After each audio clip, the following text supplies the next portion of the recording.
Welcome to Familypreneur, the podcast for parent entrepreneurs raising kidpreneurs. It's time for your weekly dose of inspiration and actionable tips to build your business and find better balance, all while strengthening your family. And now we'd like to introduce your host. She's my mom and thebomb.com, Meg Brunson. Hey there, thanks for joining me on another episode of the Familypreneur podcast. Today's guest began her online entrepreneur journey shortly after having her first child. She was looking for a way to help cover her daughter's medical bills due to complications at birth.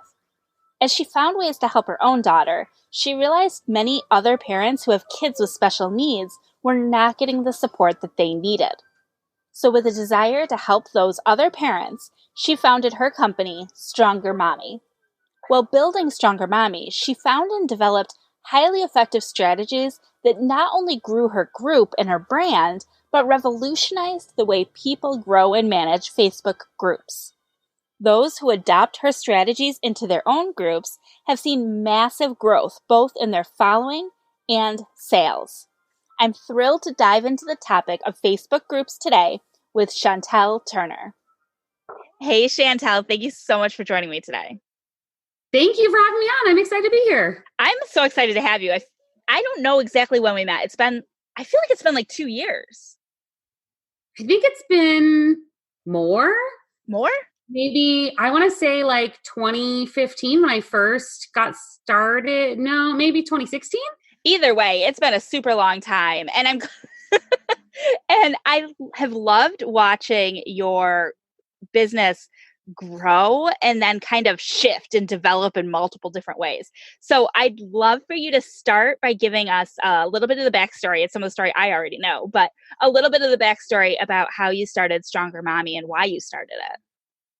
Yes. So I was happily plugging along in the corporate world. I was in corporate sales doing inside a hotel. And my husband and I decided that we want to start a family. So got pregnant, very fortunate to get pregnant right away.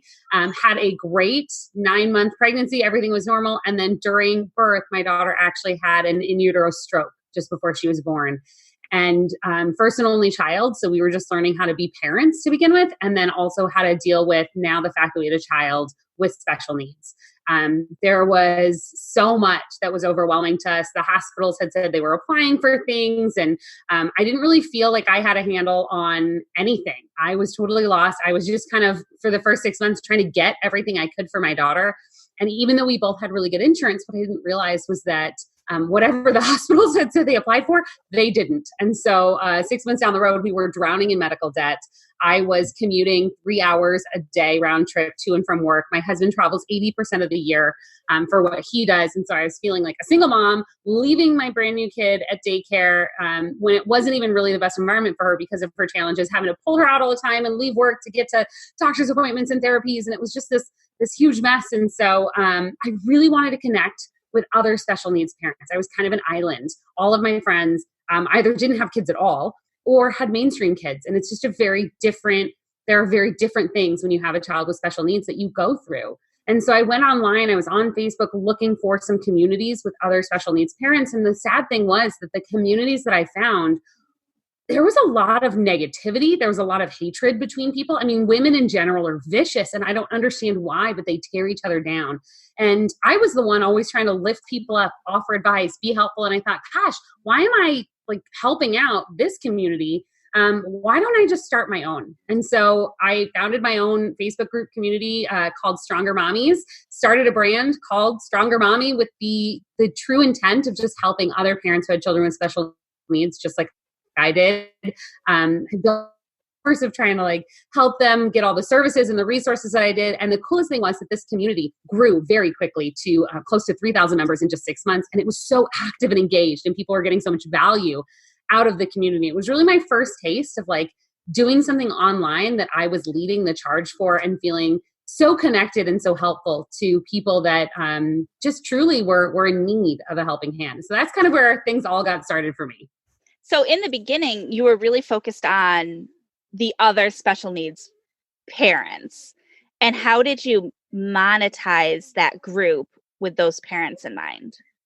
Yeah. So I 100%, I was like, okay, I'm going to help these parents. And I had started, looking into online marketing and learning about how to run Facebook ads, things like that. And so I built a course. I struggled to sell it because I didn't have an audience. Nobody knew who Chantelle Turner was in the special needs community. I had no name. And so once I had that group, I call it the notable leader. Like I became that notable leader inside that niche. People knew in the special needs community, I had the answer. Chantelle was the person to go through. And so because of that, I was able to get people inside that group and they built this know, like, and trust with me. People buy from people that they know, like, and trust. And so once that trust was there, now it was something where I could say, hey, I have this resource or I have this thing or I have this here, sometimes it was a physical product or it didn't really matter, but they trusted that I understood who they were. I understood what they were going through and how to help them. And that anything that I offered was truly there because of that trust factor that we had, that co-relationship. I'm curious how you went from, going back to when you had this brand new baby that you just unexpectedly had challenges that you didn't expect. How you went from that, like, confused, overwhelmed, first time mom to just embracing the fact that you were the expert in the field. Like, what did that process in itself look like? Because I feel like a lot of us deal with, imposter syndrome and we're always learning. Even as an expert, you're always learning. So at what point did you feel confident enough to step into that role as being it definitely still have imposter syndrome sometimes.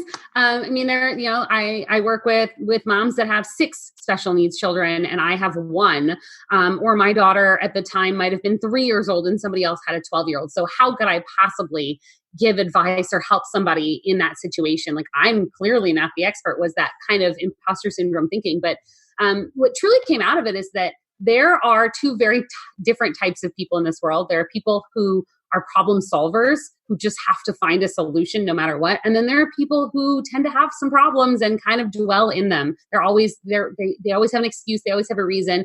I am a problem solver. Something happened and I looked at it and said, okay, that happened. Now, how do we get the absolute best we can for her? How do we get the best life possible?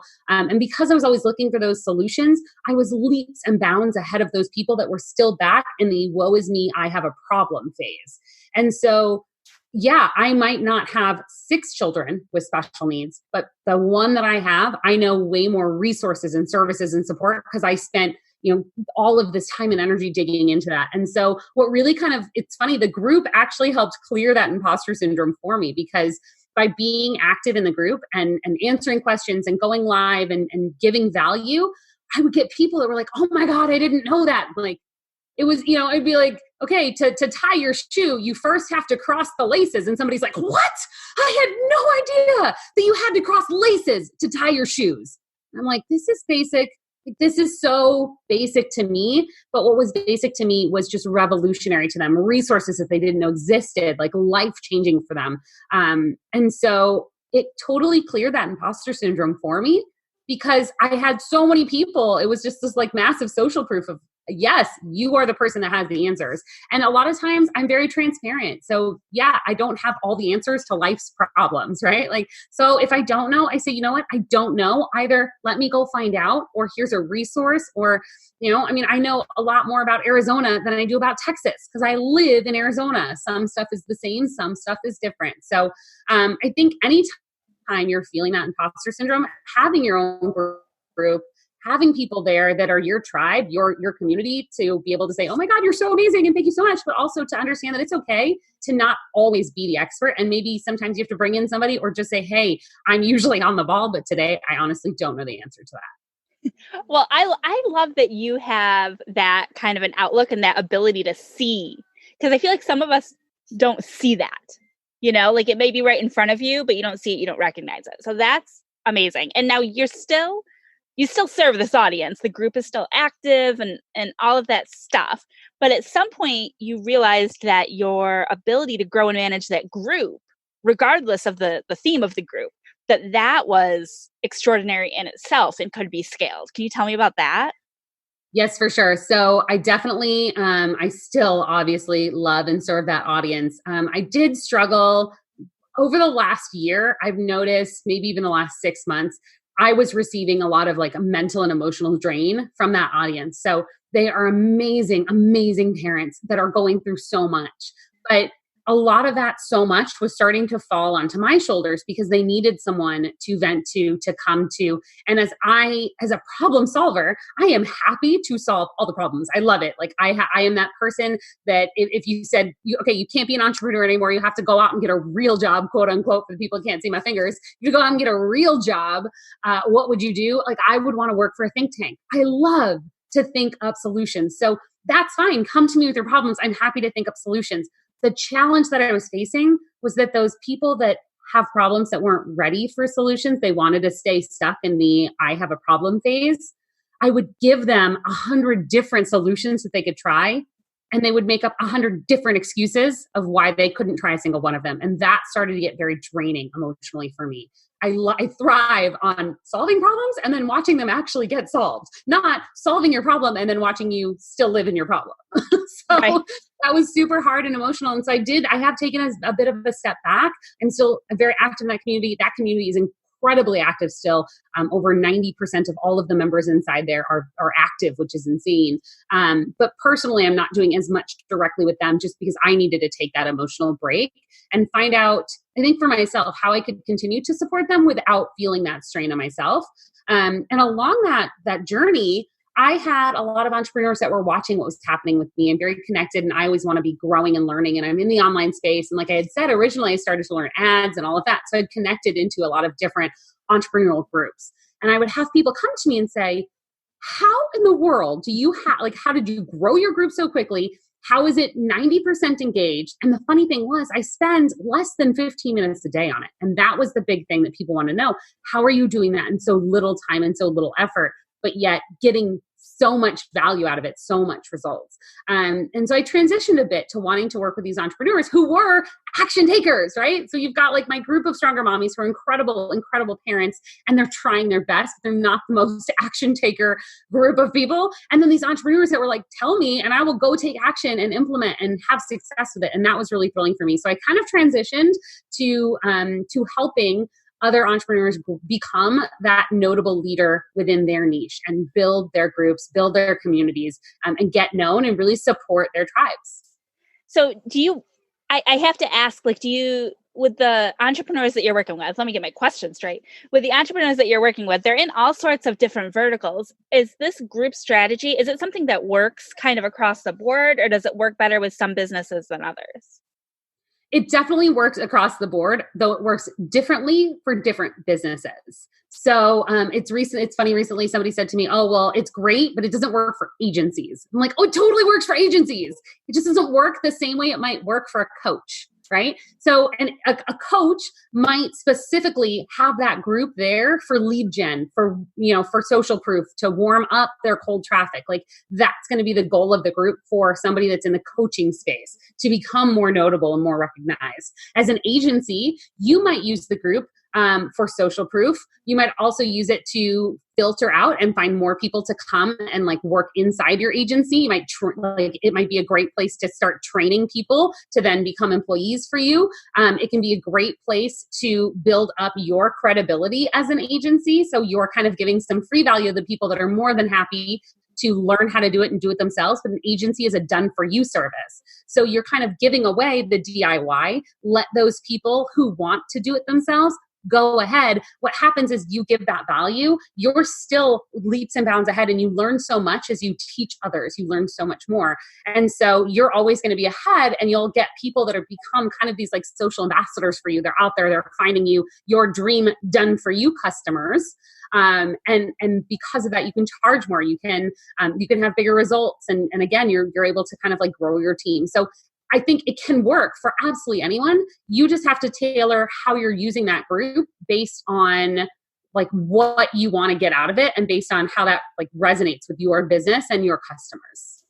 So if you're listening right now and you already have a group and it's probably not doing quite as well as you'd like it to, is it easier to give your existing group a facelift or just scrap it and start from scratch? I see that question all the time.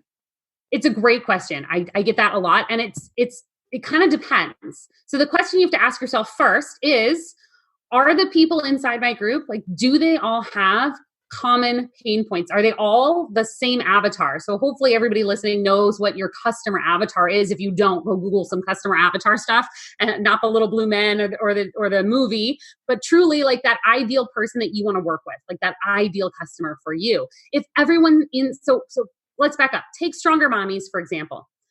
Inside Stronger Mommies, the only people inside that group are those parents who are currently parenting a child with special needs. If you're a single mom of 6 kids, but none of them have special needs, I think that's incredible. Good for you. Go find a single moms group. It's not for you. This group is specifically for parents who have a child with special needs. It's not for teachers who teach special needs children. It's not for therapists. It's not for doctors unless you have the child. And so if my group was just like open-ended special needs or open-ended for parents, okay, let's say it's just like all parents, it wouldn't be good for me to then try and re-engage that group because they're not going to have all the same challenges and problems and things like that. But if I already have a group that's just focused on that one specific ideal customer avatar, but it's dead, then by all means revive the group. So I think that's the first question you have to ask yourself is who's in the group? Now, if you've got 90% of your perfect avatar in the group and you've got some like 10% stragglers, don't worry, they'll probably take themselves out eventually. So that's no big deal. But if it's just like you just never niche down and it's totally diversified, it's a whole bunch of people, scrap it, start over. Now, if you're going to go ahead and keep it growing and you want to keep the group you have, but just re-engage it and get it going, leverage the Facebook algorithm to your advantage. So the biggest failure that I see other people that teach about groups teach when it comes to re-engaging a dead group is they say, oh, well, if your group's dead, start making 12 posts a day and start going live every day and start running contests and giveaways and do this and do that and run an engagement thread and a comment thread. All of those strategies work really well to engage members, but they only work if those members actually see that you posted.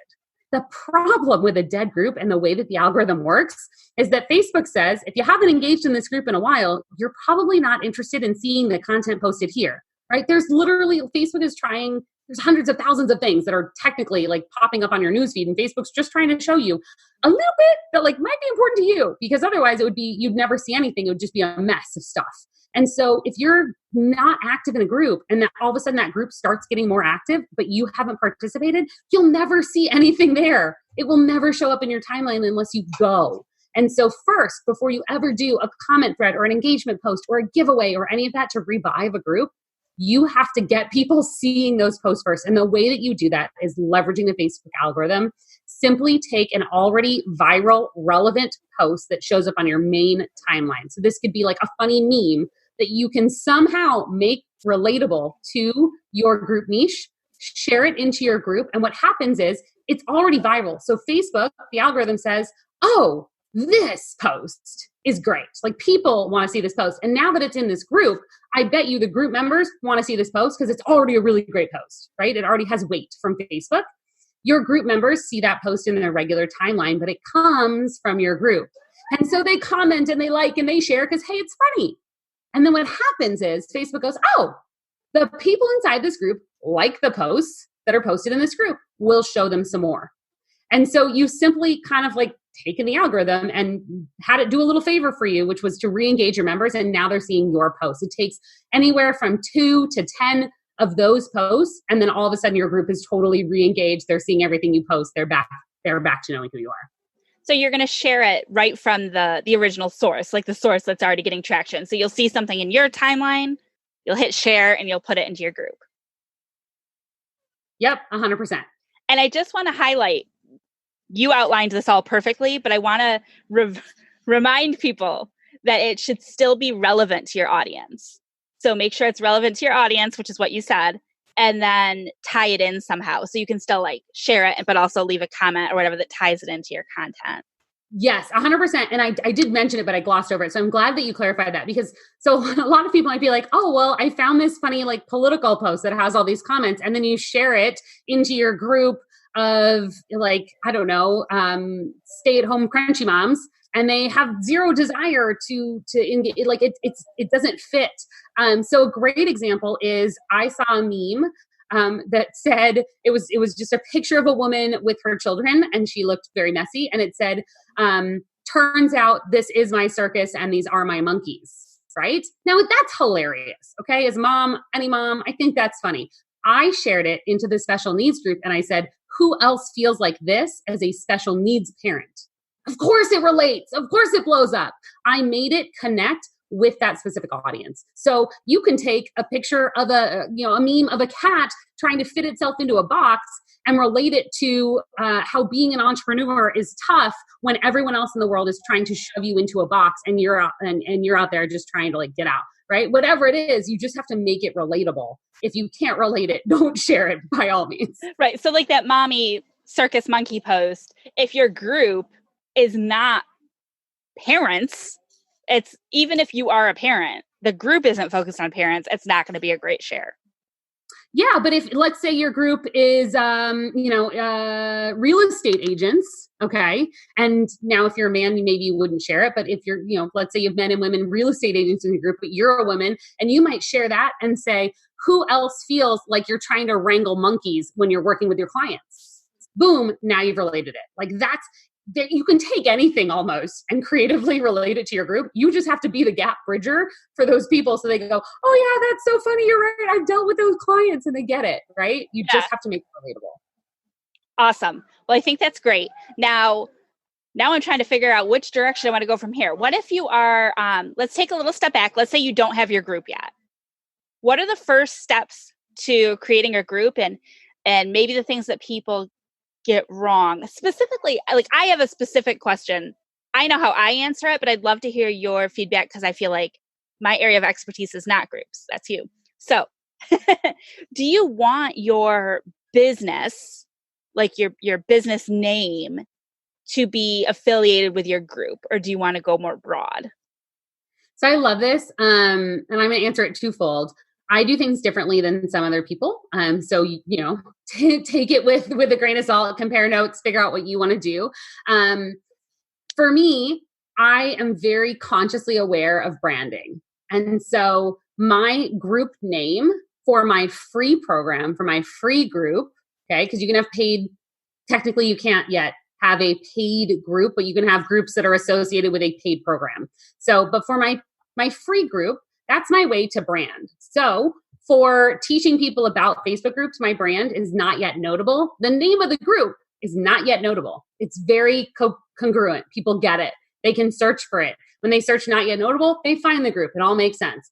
Inside that group, I give all of those members an identity and I call them notable leaders. I want them to be the notable leaders inside their niche. And so the name is different than the identity, but they kind of tie together.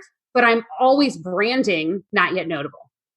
I had somebody recently ask this on, they're a photographer. And they're like, so shouldn't I just use my personal name? Well, you could, but are you your brand? Are you always going to be your brand? Do you ever want to be able to remove yourself? So I could at some point potentially sell not yet notable. I don't think I will, but I could. And it's branded to that brand. So everyone can still search for it and still find it and still get it. I have a business page that's Chantelle Turner for people that just want to know about me, but I have the brand of not yet notable. So that's kind of how I name the group. And I think the identity is really important, that you do give your group members an identity. And then I forget what the second half of your question was. Oh my gosh, because it was just a ton of things shoved into one. It was probably the worst question for a podcast host to ask. Good thing I'm not getting graded, or at least not publicly. And I feel like I was saying, if you were brand new, starting, how do you figure out what your topic is? How do you name it?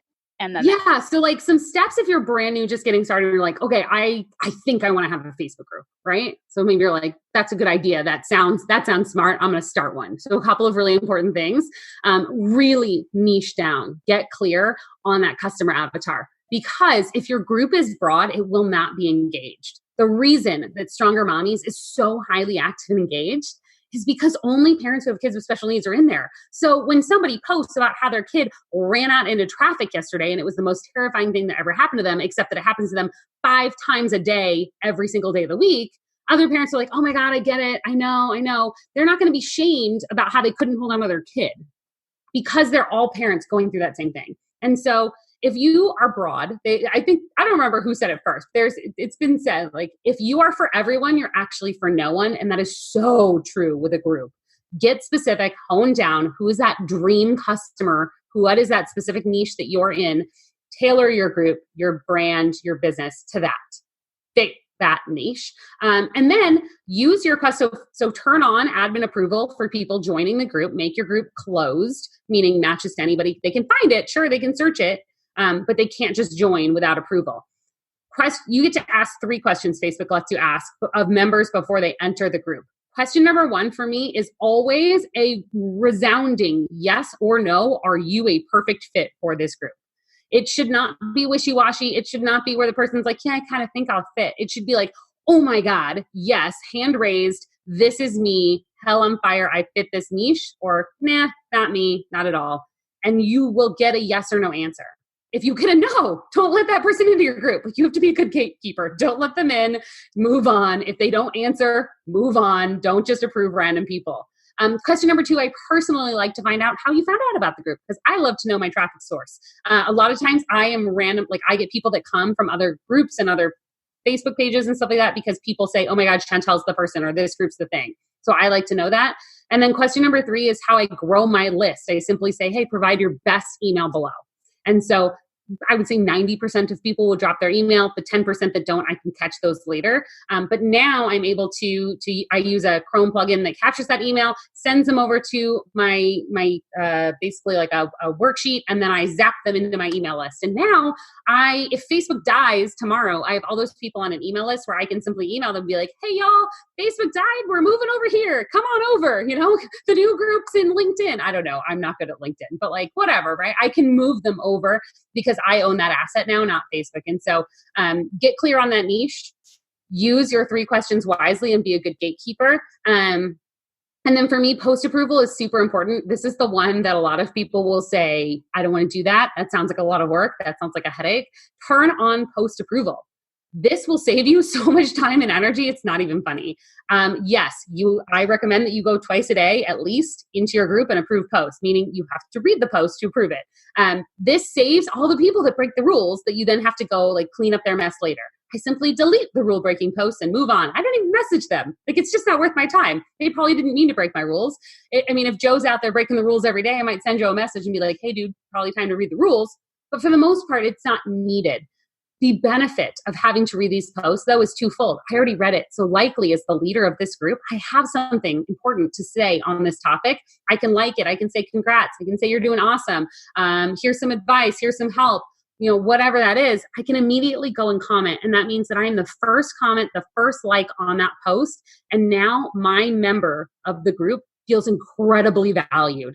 That is the admin, someone that to them perceivably has a little bit higher status, has very little time, took the time to recognize and acknowledge that they exist. And so this alone will highly change your group dynamic into people that value you and want to spend money with you.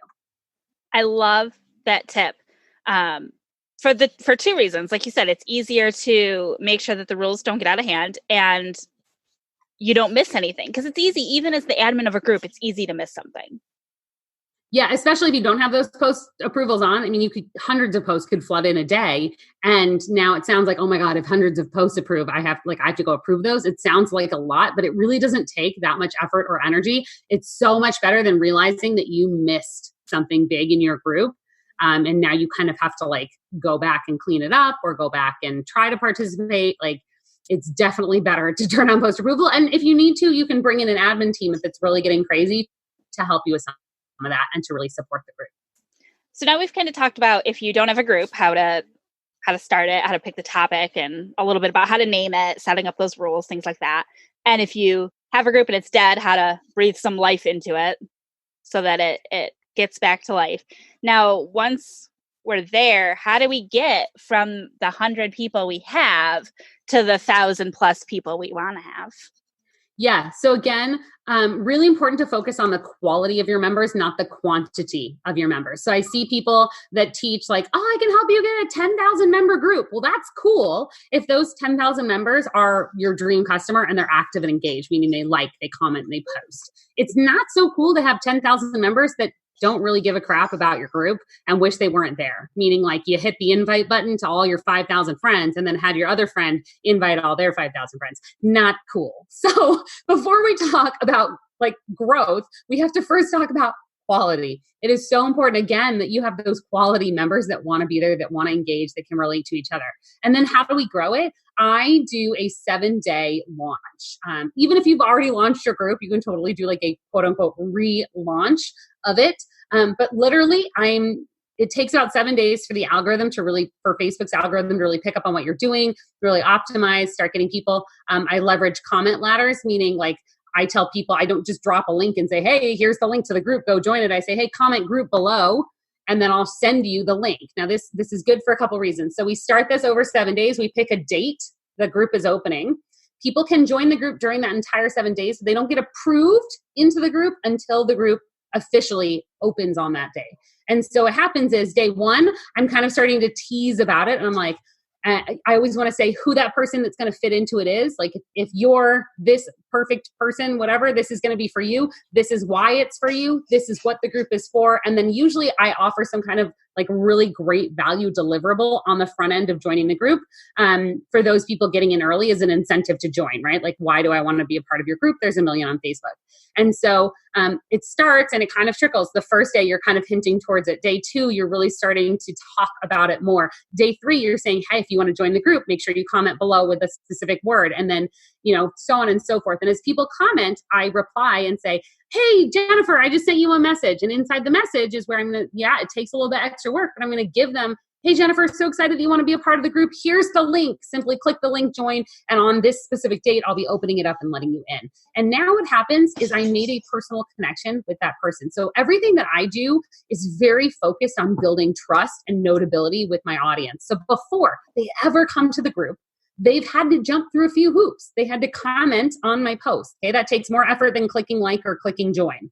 They had to comment on the post. I had to respond to them. I acknowledged that they exist as a real human being on the other side of the internet, because sometimes we forget, like, there are actual people out there on the other side of your computer screen. And then we had a mini conversation in Messenger. I guarantee you it does not turn into a chatty chat. Like, unless you're super chatty and start that up, it's literally like 1 to 2 messages back and forth. It's very simple. I give them the link. They're like, oh my God, thank you so much. I can't wait to be a part of it. I'm like, great. Can't wait to see you inside. Next. I move on. It's very fast. Then they have to go and join the group. And now they're like, oh, Chantelle personally invited me. Like, they feel special and valued. And so they're coming into the group already excited and feeling valued and all of that. And so all of that sparks it. Usually we open groups with a lot of, like, I do a lot of done for you stuff for clients. If we're going just organic, meaning you're just posting on your Facebook page, you have very few friends, you have 0 list, meaning email, you don't have a business page yet, or you do, but there's nobody on it, like just flat out organic. All of those posts we set to public.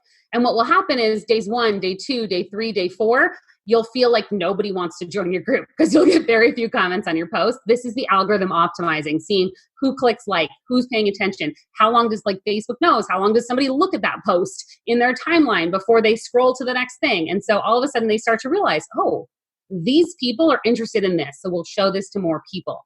And so what happens by day 6 and day 7 is that you get massive floods of people wanting to join the group. Usually, even if you have 0 audience and you only do organic, meaning you did not pay for a single ad, you can flood your group with at least 100 members before you ever open the doors.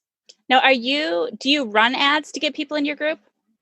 So for some clients we do when you can. You have to be a little smart about it with Facebook, which is really funny. So Facebook's like main overarching goal, Meg, you know better than I do, unless you want to tell me differently, but their main goal is to keep people on Facebook.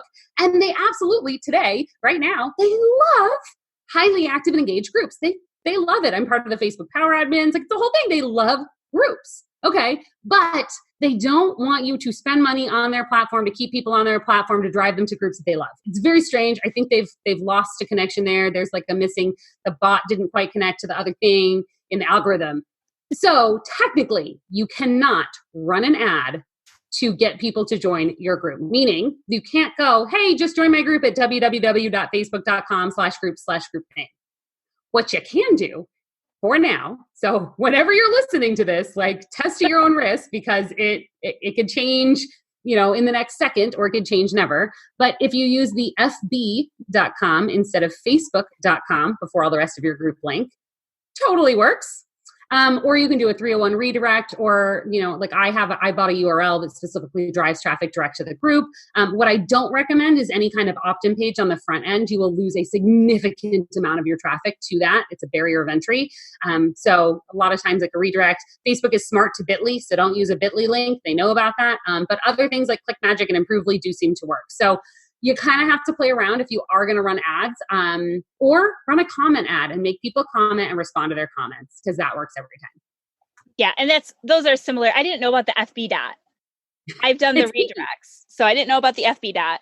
But I give a lot of the same advice from an ad perspective. I was curious, what you did from your perspective. Another thing that used to work, I don't know if it still does, is if you shared the group like organically to your business page, you could boost that post. And now normally I'm not a boost fan, but in this case, it gives it that like really easy to click like or join button.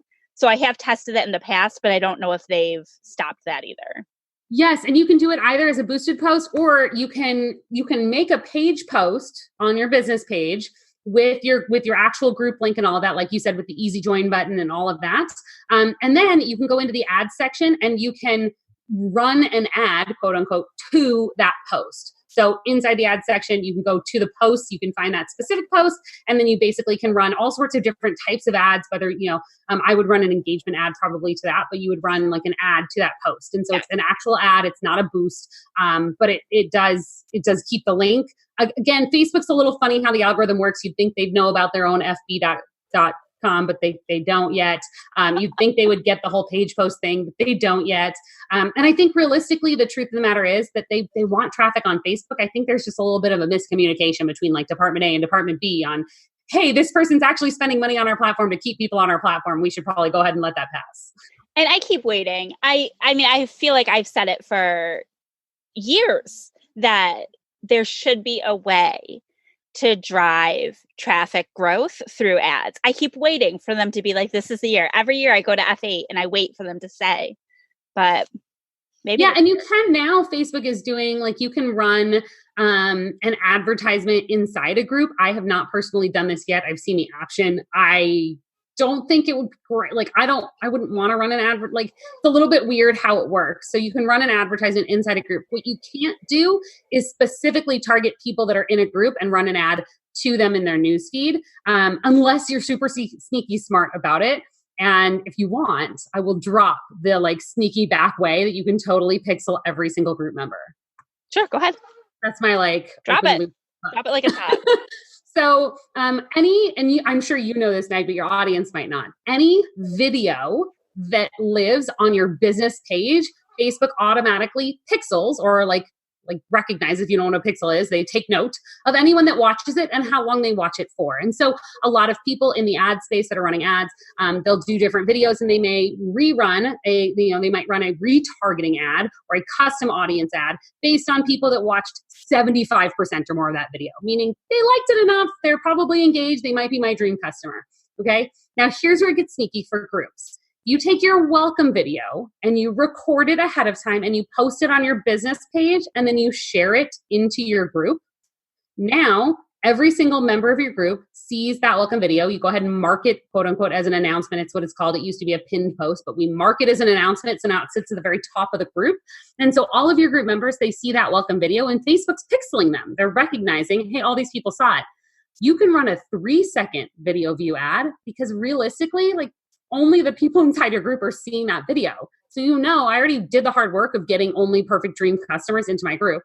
Now they're seeing that video. And so now if I use that audience of people who have seen that as a custom audience, I can run ads where those members, those people that are going to see that, they already know, like, and trust me. I'm a person they know from the group, but it's in their main newsfeed. So it kind of takes the salesy aspect of it out. Also, if your group is highly active, which is a dream for most group owners, it means that if you do post, it's going to disappear really fast because the group's active. So things keep moving around. So your post might not be seen by the majority of your group. So running an ad that targets just your group members is a great way to do that. And you get that trust factor. You get lots of people to see it. You get a lot of value out of it that way. Well, and I feel like we are running into a danger zone here where we could turn this podcast episode into like a 3-day continuous feed of information. Like we still need to know all of the ways to grow the group. And then you mentioned something else is keeping that group engaged. So there's a ton of information. Can you leave us with like one or two more takeaways on growth and engagement? And then we'll kind of wrap things up, and because I want people to know where they can learn more, because there's obviously a ton to learn. Yeah, we need like a summit, right? Come to the Facebook group summit. No, so I think when it comes to engagement, there are two very different schools of thought, and I'm over here in my own school of thought, like column B, and everyone else is over in column A. So column A, everyone else that teaches Facebook groups is like, post 12 times a day, create content every day, go live every day. Like the more active you are, the more active your group is. Now, the majority of people that I work with are entrepreneurs that are busy, that don't have time. Now, if your group is like stay-at-home moms that love to just chat and gossip, you probably fit in column A. Like they probably want a crap ton of content from you. If you were in column B with me, meaning the people that you work with are busy, they're entrepreneurs, they don't have a ton of time, their life has a lot going on, they don't have time to watch you go live for an hour every single day. In fact, the more you post, the more noise you become, to the point where they just stop watching it at all. And so instead, for me, what drives massive engagement and actually gives way more value is significantly less content. Plus the fact that, I'm going to be honest with y'all, I'm really lazy and I'm very busy. And so I prefer to do the smallest amount of work for the biggest payoff possible, instead of a lot of work for some payoff. Like I want to do the least amount of work. And so the way that we do that is just 2 posts per week is really all you need.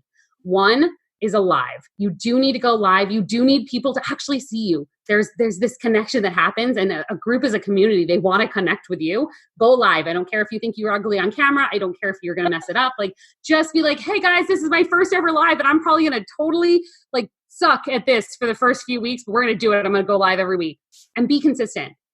If it's Mondays at 2 a.m. in the morning, if that's the only time you can find to go live and be consistent every single Monday, fine. Somebody will get on and the rest will catch it on the replay. And people over time will start to learn that if they want to get access to you, where you're actually there recognizing who they are, which people highly value, they'll show up. So go live just once a week and be consistent. And then the other thing I do is what I call a weekly win post or a self-share. People love to talk about themselves and all the great things happening in their lives. And so pick something that's relatable to your group and then let people once a week share about themselves. So for Stronger Mommies, we do a small steps, giant leaps, positive Monday post. And so it's Positive Monday, guys. Go ahead and share something amazing that happened this past week. Small steps, giant leaps. And so what might happen is that somebody might be like, oh my God, my kid's 7 and he finally decided to use the potty today. Now, this is massive. And all the moms are like, yay for you. Congratulations. Like, this is huge. All the people that didn't get to post, they get this massive FOMO. They're like, oh, I wanted to have something positive to share. And I wanted to complete the trainings. If you're in a workout group, it might be like, hey guys, it's Weight Loss Wednesday. Drop how many pounds you lost this week. The person sitting there watching that, eating a cheesecake, is going to be like, okay, I'm going to push the cheesecake away. Like, I got to get to the gym because everybody else lost 5 pounds and I gained 2. I need to get my ass in gear. And so that post drives massive engagement. It drives FOMO. It gets people more engaged with your content and absorbing your content because they want to be able to participate. And it just sparks this like happiness inside the group. So really, like at a bare minimum, that is all you need to have a highly active and engaged group. And are you scheduling any of these through a scheduler, or do you go in and post them all? Great question. So I don't schedule the lives. They're actually live. Like I go, like it's me. I'm really live. I recognize the people hopping on the feed. I acknowledge that they're there. I do Q&As. And if you're wondering, oh, but I don't know what to go live about, it doesn't have to be the same thing every week. You just have to go live. So sometimes I do Q&A. Sometimes I bring in a group another expert. Sometimes I just talk about something that's on my heart or that's related, or I teach on something that was a question that I felt like could have been better answered on a live. So you can kind of mix it up. for the weekly win post, I totally schedule that just directly in Facebook. I don't use any fancy software. Again, guys, I'm lazy and like minimalistic. So Facebook lets you schedule posts inside your group. I literally type, it says the same thing every week. Hey guys, it's Positive Monday. Share something great that happened this past week. Hashtag small steps, giant leaps. And then I copy and paste that. And I do it for a month. So I schedule everything a month out, just makes it simple and easy. Awesome. Well, I also want to say that because it's me, there are no excuses for Facebook Live. I have a $7 class on everything you need to know about Facebook Live, including getting out those topics and all that stuff. So figure out Facebook Live. I'll put that link in the show notes too. But I agree with you with that live. We got to get more people going live. I'm one of those people that has to go live more, do what I teach. It's always the hardest part to do what you tell others. No. Right? So thank you. Gosh, thank you so much. I'm one of those people, right? I'm one of those people with a group. I've got about 200 people in there. Many of them are probably listening, and I'm working on getting more engaged, but there's definitely some things that you mentioned that I'm not doing. Some things, like posting maybe too often, or I need to listen to this episode myself and take some of your advice, which is one of the reasons I needed to get you on, because I know you know your stuff, and I want to thank you so much for taking time out of your busy schedule to share it with my listeners. Now, where can we learn more about you and get more information?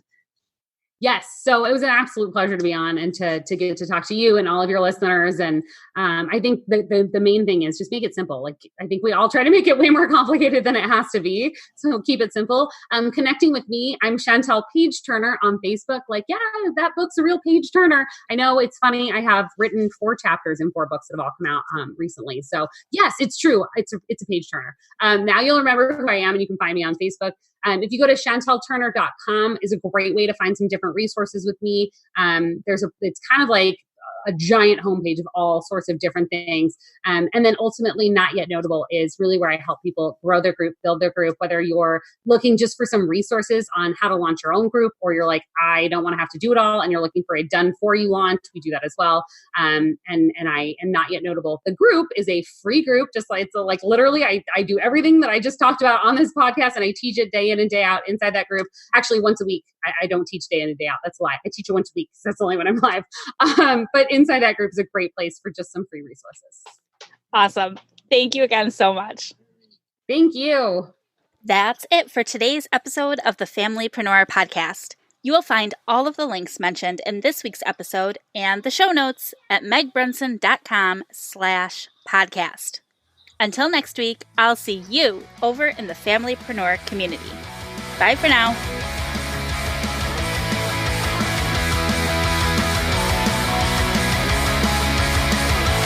Don't miss my mom's next episode. Bye.